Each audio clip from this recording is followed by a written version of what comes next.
चला मित्रांनो, प्राकृतिक रचनेनुसार भारताचे जे 5 भाग पाडले जातात, या 5 भागाची माहिती या ठिकाणी घ्यायची आपल्याला. आता ही ते 5 भाग आहेत बघा. उत्तरेकडील पर्वतीय प्रदेश, उत्तरेकडील मैदानी प्रदेश, भारतीय पठार, भारतीय किनारपट्टी आणि भारतीय बेटे. ठीक आहे, ही तर आपण ते 5 भाग बघितलेले आहेत बघा. हा उत्तरेकडील पर्वतीय प्रदेश, उत्तरेकडील मैदानी प्रदेश, त्रिकोणाकृती आकाराचा भारतीय पठार आणि त्याच्या भोवताली कडाला असलेल्या किनारपट्टी आणि हे भारतीय बेटे. मग एक एक एक एक एक एक मुद्दा आपण बघत चालू. सुरुवातीला बघायचा आपल्याला उत्तरेकडील पर्वतीय प्रदेश. मग आता हा उत्तरेकडचा जो पर्वतीय प्रदेश आहे, या पर्वतीय प्रदेशाबद्दलची माहिती आपल्याला या लेक्चरमध्ये घ्यायची. यालाच म्हणायचं हिमालयन डोंगररांगा. ठीक आहे. मग आता हिमालयन ज्या डोंगररांगा आहे, या डोंगररांगेचा प्रदेश अगोदर आपण लक्षात घ्यायचा.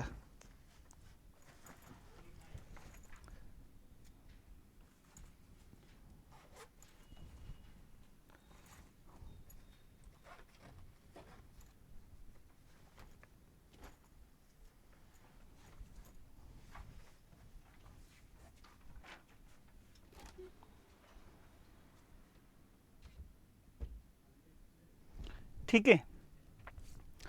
आपल्याला आता हे पूर्ण भारतातले जे राज्य आहेत, ही राज्य आपल्याला माहिती पाहिजेत की कोणत्या भागात कुठलं राज्य आहेत म्हणून.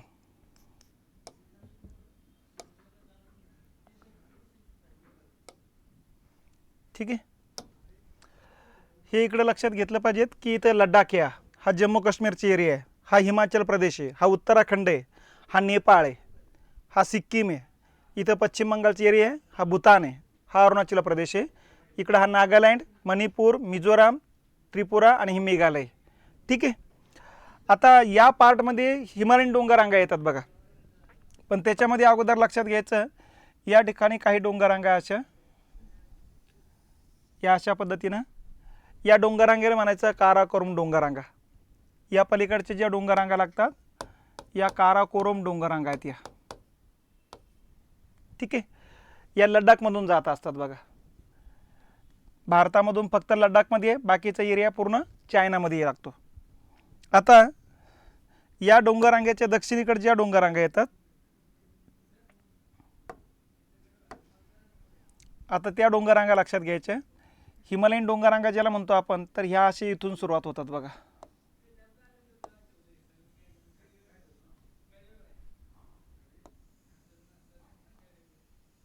या अशा पद्धतीनं, म्हणजे जम्मू आपला लडाख म्हणायचं आपण, लडाख, त्याच्यानंतर नेपाळची वरची सीमा, सिक्कीम, भूतानचा वरचा भाग येतो, अरुणाचल प्रदेशची वरची सीमा येते आणि या डोंगररांगा अशा खाली उतरतात बघा. ते इथपर्यंत खाली येतात या. तर या आहेत बृहद हिमालयन डोंगररांगा. याच्यात दक्षिणेकडून इकडून पसरलेल्या अशा मध्य हिमालयन डोंगररांगा. या डोंगररांगा अशा इथपर्यंत जातात, इकडं खाली उतरतात अशा. आणि त्याच्या दक्षिणेकडून पसरलेल्या अशा शिवालय काठेकड्या, ह्या अशा तुटक तुटक आहे, कारण नद्याच्या खनन कार्यामुळे या सलग राहिलेल्या नाहीत, तुटक तुटक बनलेल्या आहेत या. ठीक आहे. या अशा पद्धतीनं चालतात बघा या डोंगररांगा. आणि इकडं अशा या ठिकाणी येतात, अशा होऊन अशा वळतात बघा. तर ह्या लाल रंगाने ज्या काही दाखवल्या जातात, यांना म्हणायचं हिमालयन डोंगररांगा. पलीकडचे ज्या डोंगररांगा, याला ट्रान्स हिमालय म्हणायचं, हिमालयाच्या बाहेरच्या डोंगररांगा म्हणा किंवा काराकोरम डोंगररांगा म्हणा. ट्रान्स हिमालय, हिमालयाच्या बाहेरच्या डोंगररांगा किंवा काराकोरम डोंगररांगा, त्या काही हिमालय नाही, या हिमालयन डोंगररांगा आहेत अशा. ठीक आहे. आता या डोंगररांगा इकडं पण खाली सटकतात, इकडं खाली येतात बघा. तर इकडं त्यांना सुलेमान डोंगररांगा म्हणायचं, परंतु इकडचा भाग काही एवढा महत्त्वाचा नाही, आपण आपल्या भागाचं लक्षात घ्यायचं. आता भारतामध्ये या ज्या काही डोंगररांगा येतात,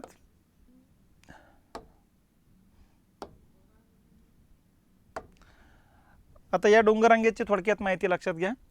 या 3 डोंगररांगा म्हणजे हिमालयन डोंगररांगा आहे. एकदम उत्तरेकडची डोंगररांग जी आहे ती बृहद हिमालय किंवा याला दुसरं नाव हिमाद्री किंवा ग्रेटर हिमालय म्हणतो आपण. ही मधल्या भागातली जी आहे तिला म्हणायचं मध्य हिमालय किंवा हिमाचल असंही म्हणतो आपण तिलाच. आणि जी दक्षिणेकडची आहे तिचं नाव आहे शिवालिका टेकड्या. अशा आडव्या 3 डोंगररांगा आहेत या. शिवालिका टेकडे जे आहेत ते 1,500 मीटर उंचीचे आहे. मध्य हिमालयीन डोंगररांगा याच्या दुप्पट 3,000 मीटर उंचीचे आहे आणि बृहद हिमालय त्याच्या दुप्पट 6,000 मीटर उंचीचे आहे. सर्वाधिक उंचीचे डोंगररांग आहे बृहद हिमालय, पलीकडचे ह्या 4,000 मीटर उंचीचे आहे. तर सर्वाधिक उंचीची डोंगररांग बृहद हिमालय ही जगातली सर्वाधिक उंचीची डोंगररांग आहे. या डोंगररांगे इतकी उंचीची डोंगररांग जगात कुठलीच नाही. आलं लक्षात? तर अशा पद्धतीनं मध्य हिमालय, शिवालिका टेकड्या, बृहद हिमालय, उत्तरेकडे जाताना उंची प्रत्येकाची वाढत वाढत जात असते बघा. तर अशा पद्धतीने इकडं आपल्याला माहिती सिंधू नदी आहे. सिंधू नदीपासून ते पार इकडं ब्रह्मपुत्र नदीचं पात्र येतं असं इथं ब्रह्मपुत्रा नदी येत असते बघा. इथपर्यंत ज्या डोंगररांगा लागतात याला म्हणायचं हिमालयीन डोंगररांगा. आणि ब्रह्मपुत्र नदीच्या दक्षिणेकडं ह्या ज्या डोंगररांगा खाली उतरलेल्या आहे इकडे हिमालय नाव नाही त्याला. इकडं ब्रह्मपुत्र नदीच्या खाली या डोंगररांगेला म्हणायचं पूर्वांचल. या पूर्वांचलच्या डोंगररांगा आहे, ठीक आहे, खालच्या. आणि इकडच्या भागात म्हणायचे हिमालय. आडवे 3 भाग आहे, शिवालिका, मध्य हिमालय, बृहद हिमालय, ठीक आहे. मग सिंधू नदीपासून ते अरुणाचल प्रदेशपर्यंत, आपलं अरुणाचल प्रदेशमधील ब्रह्मपुत्र नदीपर्यंत टोटल हिमालयाची लांबी येते 2400 किलोमीटर. आणि रुंदी जर बघितली आपण, काही ठिकाणी आपली उगा 100-150 किलोमीटरची रुंदी आहे.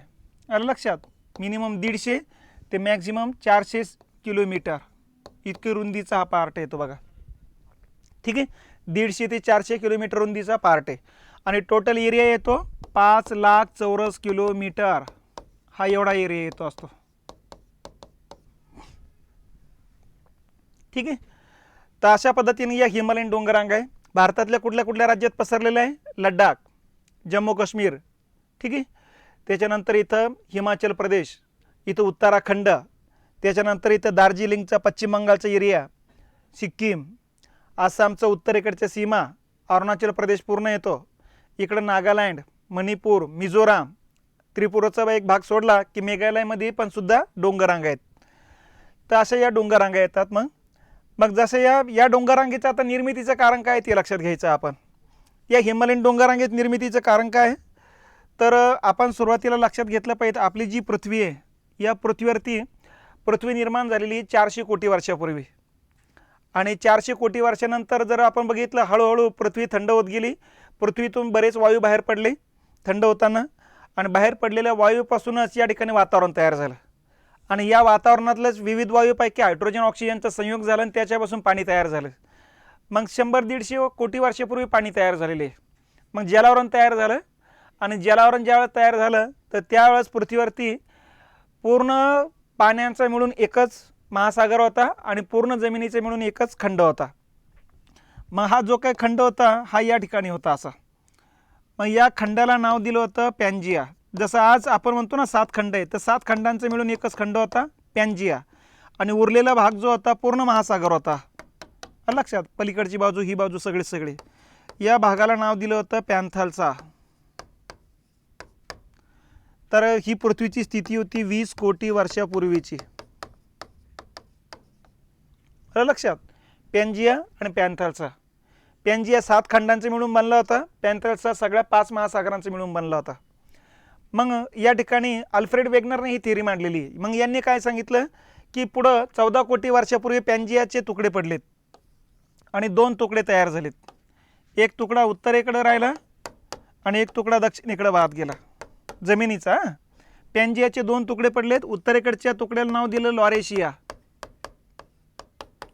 आणि दक्षिणेकडची या तुकड्याला नाव दिलं गोंडवाना. आणि यांच्या दरम्यानच्या खोलगट भागामध्ये मग 33 नावाचा समुद्र तयार झाला.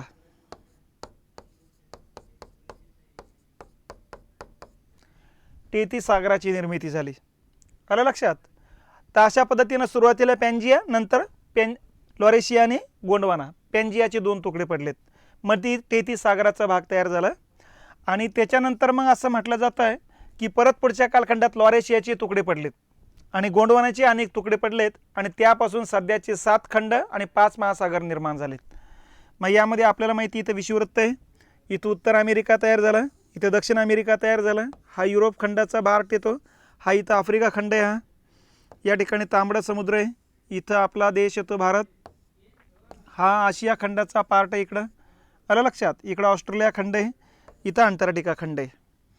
मग हा उत्तर अमेरिका, हा युरोप आणि इकडचा हा आशिया. आशियाचा कुठला एरिया? हिमालयन डोंगररांगाचा वरचा एरिया. हे सगळे तिन्ही पार्ट जे आहे, 1 नंबर, हा 2 नंबर, हा हिमालयाचा उत्तरेकडचा पार्ट 3 नंबर, ही तिन्ही पार्ट जी आहे लोअर एशियाचे तुकडे पडून तयार झालेले आहे. उत्तर अमेरिका, युरोप आणि आशिया, हिमालयाचा उत्तरेकडचा आशिया भाग हा लोअर एशियाचे तुकडे पडून तयार झालेले, हा लोअर एशिया आहे. ठीक आहे. आणि या गोंडवानाचे तुकडे पडून या ठिकाणी हिमालयाच्या दक्षिणेकडचा पार्ट म्हणजे भारतीय उपखंड. लक्षात. ऑस्ट्रेलिया, नंबर 3 ला अंटार्क्टिका,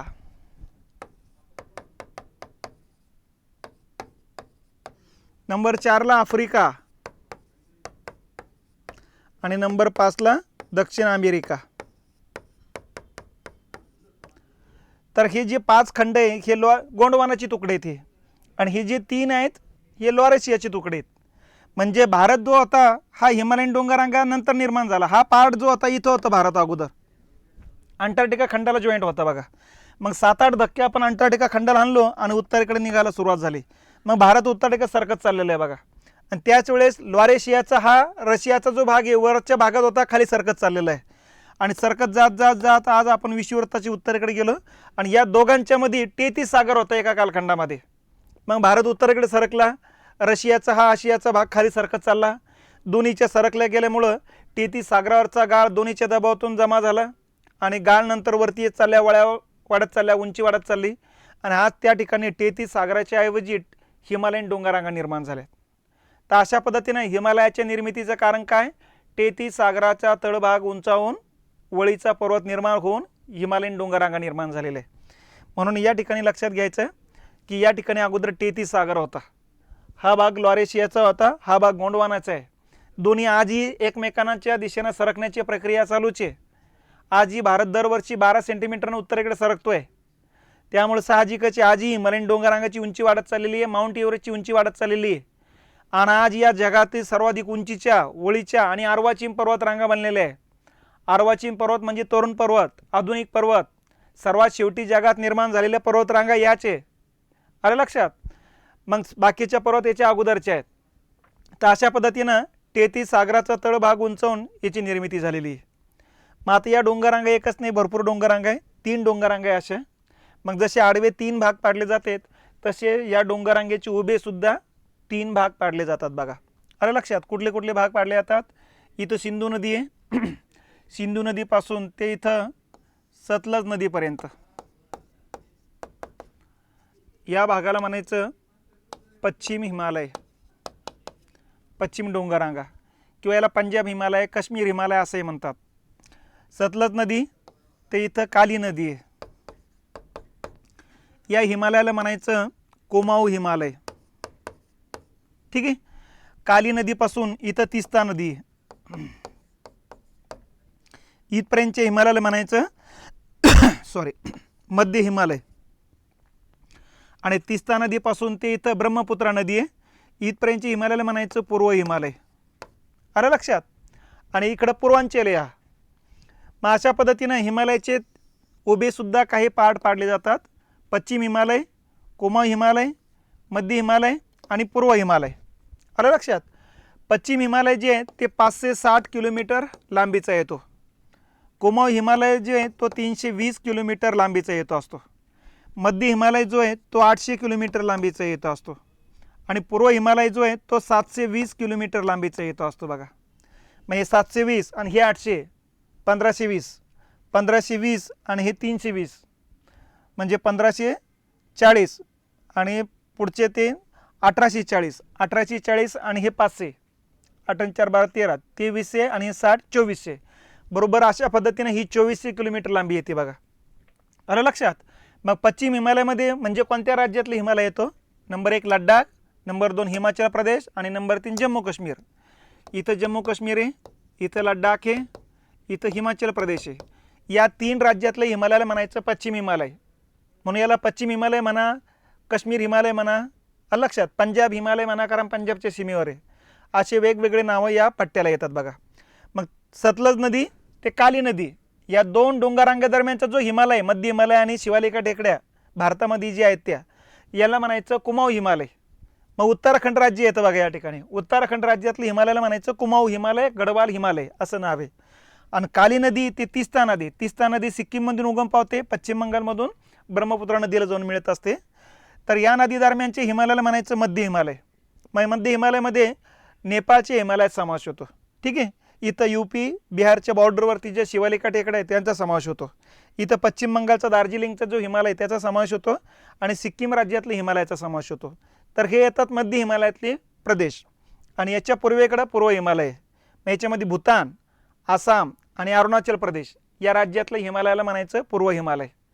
तर अशा पद्धतीनं ज्या पद्धतीनं आडवे 3 भाग पाडले जातात तसे उभे सुद्धा 4 भाग आहे. 1, 2, 3 आणि हा 4. आणि बाकीच्या भागाला म्हणायचं पूर्वांचल. मग आलं लक्षात. तर अशा पद्धतीनं आडवे आणि उभे उपभाग लक्षात घ्यायचे. आता या ठिकाणी यांचे स्थानिक नावं हे लक्षात ठेवायचे. आता स्थानिक नावं जर बघितलं आपण तर सुरुवातीला लडाख आणि जम्मू काश्मीर बघा. इथं काय नाव आहे या डोंगररांगेला? काराकोरम आहे. बरोबर आहे. इथं जम्मू काश्मीर लडाखमध्ये काय काय नाव होतं? या डोंगररांगेची एक शाखा इकडे येत असते बघा, याला म्हणायचं लडाख डोंगररांगा. काराकोरम नंतर लडाख लागतात. लडाख नंतर या ठिकाणी या बृहद हिमालयन डोंगररांगा आहे. या बृहद हिमालयन डोंगररांगेला म्हणायचं झास्कर. आलं लक्षात. त्याच्यानंतर या मध्य हिमालयन डोंगररांगा आहे. या मध्य हिमालयन डोंगररांगेला म्हणायचं पीर पंजाल. आणि इकडे या शिवालिका टेकडे. आलं लक्षात. एक वेळेस काय केलं होतं, असा प्रश्न टाकला होता. आलं लक्षात. आणि असं करून टाकलं होतं आणि असं दिलं होतं ए, बी, सी आणि डी क्रमानं कोणत्या डोंगररांगा आहेत. मग सर्वात पलीकडे येतात काराकोरम, त्याच्या दक्षिणेकडे येतं लडाख, त्याच्या दक्षिणेकडे येतं झास्कर आणि त्याच्या दक्षिणेकडे येतं पीर पंजाल. त्याच्या दक्षिणेकडे मग शिवालिका टेकडे येत असतात बघा. तर अशा पद्धतीनं या डोंगररांगा या ठिकाणच्या लक्षात घ्यायच्या. तर याला म्हणायचं इथलं स्थानिक नाव. त्याच्यानंतर हिमाचल प्रदेशमध्ये स्थानिक नाव काय? धौलाधार. उत्तराखंडमध्ये स्थानिक नाव आहे कुमाऊ. आलं लक्षात. आणि नंतर मग इकडं अरुणाचल प्रदेशमध्ये पतकोई, नागालँडमध्ये नागा, मणिपूरमध्ये मणी आणि मिझोराममध्ये लुशाई. हे अशी स्थानिक नाव आहे. आणि मेघालय राज्यामध्ये पूर्व पश्चिम दिशेनं 4 डोंगररांगा आहे. पश्चिमेकडून पूर्वेकडे गेलं तर पहिले लागतात गारो, दुसऱ्या लागतात खासी, तिसऱ्या लागतात जयंतिया आणि चौथ्या डोंगररांगेचं नाव आहे बरेल. आलं लक्षात. तर असे मेघालय राज्यातल्या डोंगररांगेचं असे क्रमानं स्थानिक नावं लक्षात घ्यायचे. तर अशा पद्धतीनं हा हिमालयन डोंगररांगा येतो. मग आता या हिमालयन डोंगररांगेची वैशिष्ट्य काय, ती वैशिष्ट्ये लक्षात घ्यायची आपल्याला.